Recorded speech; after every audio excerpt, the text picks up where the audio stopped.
here in the field, getting ready. We're gonna swap out and do lettuce. Let's grow.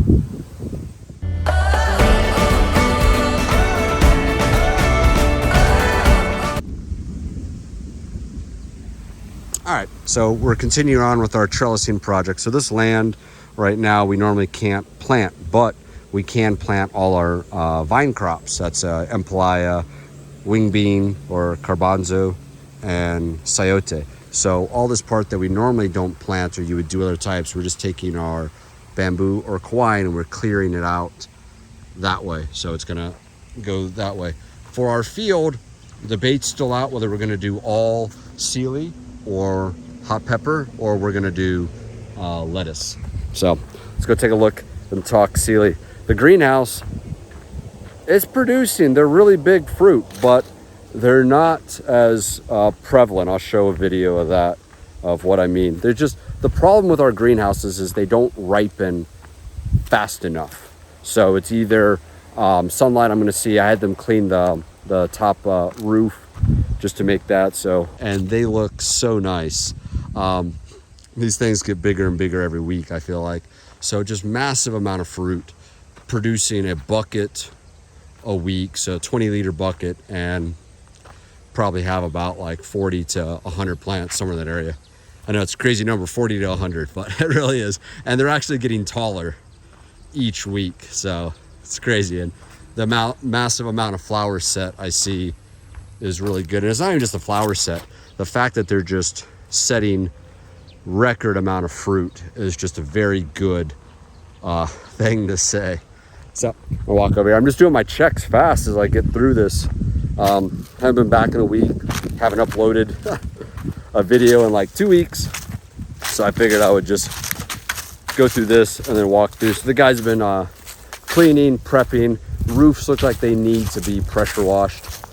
Up top, you can kind of see over there, up at the top, still green side nets, but again, that's probably due to us.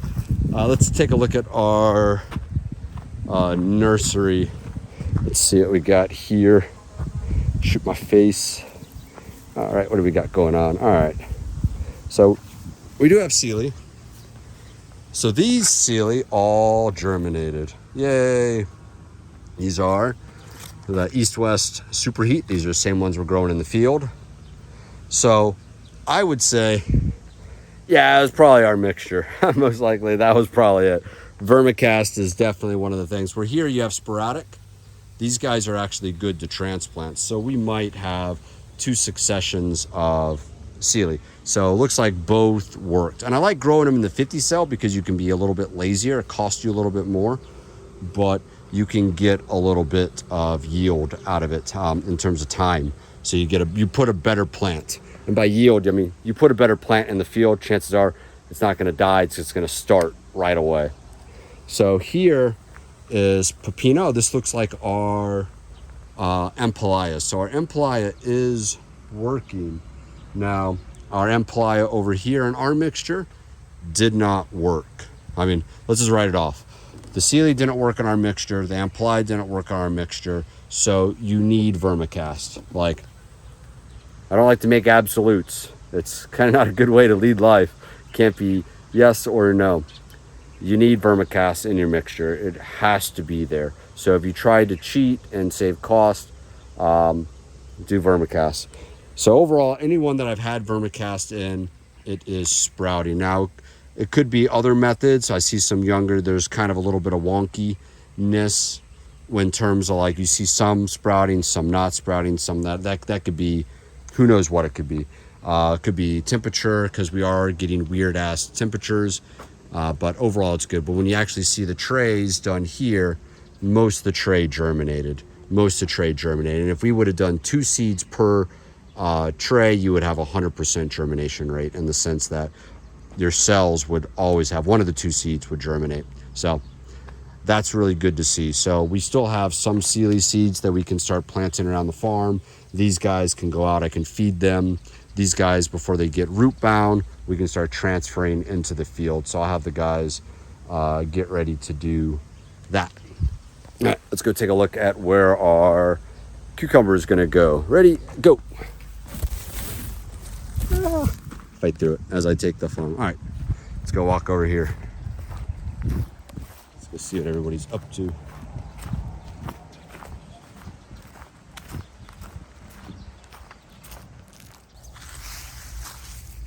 So somebody was mentioning that they have issues with their durian plant. So ours is actually in full flowering. For like 2 years, it didn't really. Yeah, well now we've been treating it and foliar spraying. It is aborting some, but this is what it looks like. So there isn't really, I would say there's not really a season. Maybe there's a season for better, but you can see all the little spiky little fruits up into the tree. So just do that. And even our rambutan tree, where's the flowering on this one?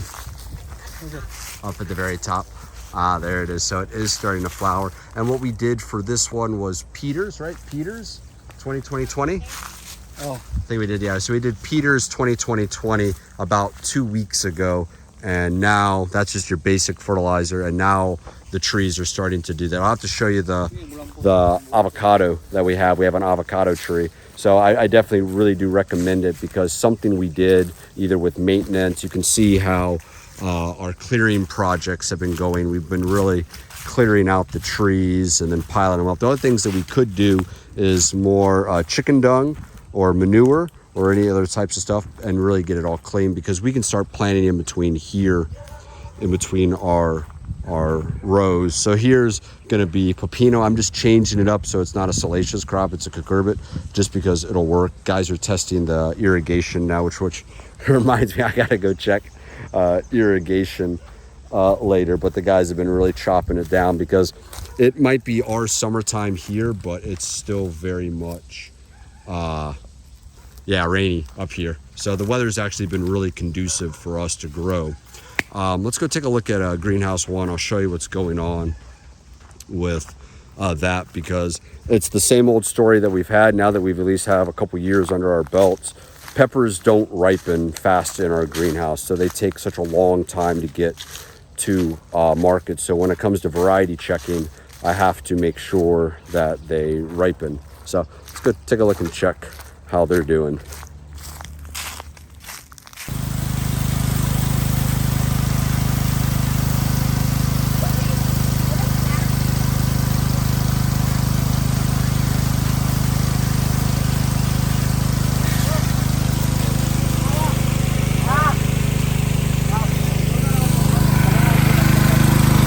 So just a simple setup as I get closer. Just water into there, bleach into there. We use our version of bleach and then spray it all out. All right, let's go walk through greenhouse one. Foot bath.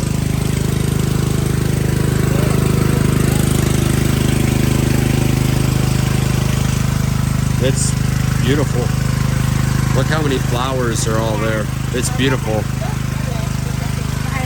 Well, it's worth nothing if you try to sell it, so. A lot of people are planting right now, too. Yeah. All right. So, let's go through this. Let's take a look at nutrient. So this is our nutrient problem where it's bright green, still a little bit. It's been about a week. Oh, there we go. There's one. Look how big these are. So these are definitely way bigger than your field variety, but debatable if by much. But one of the problems that we have with our greenhouse is that it doesn't get enough sun sometimes, even when we have everything. So you see the guys right now, we're spraying off the roof, spraying the sides, and we're trying to keep it as clean as possible. So it kills two birds, right, with one stone. We're providing cleanliness, which is a really big thing, and we're providing sunlight, direct sunlight in our plants. So these guys are definitely really producing, but I have to make them not happy because otherwise, if peppers aren't unhappy, then they don't turn red. So you end up growing a bunch of green peppers, but you never get the red. And there's a lot of flower. I'm seeing this. So what I can do to make them unhappy is I can increase the feedings. That always kind of makes them triggered. and I can feed them a little bit more. But I don't see any problems with this. The guys have tucked them all in. You're now seeing my crazy idea of hedgerowed peppers, because the maintenance of this isn't as bad or intensive. So it really does work. It produces a really big pepper, but the field is winning right now. So your field peppers are just insane production. Here they're just living up free rent and just enjoying themselves in here and not producing for us. So, well, they are producing, but only green. So let's see if we can stock. Oh, there she is. There she is. We stocked her. So yeah, these are really good. I mean, this is how you would want to grow it, but I think I need to be feeding it a lot more aggressively than I am. So that means a little more cost. Don't worry, these are worth like 25 cents a kilo in the marketplace, so really not worth selling. So we might really focus on processing a little bit more.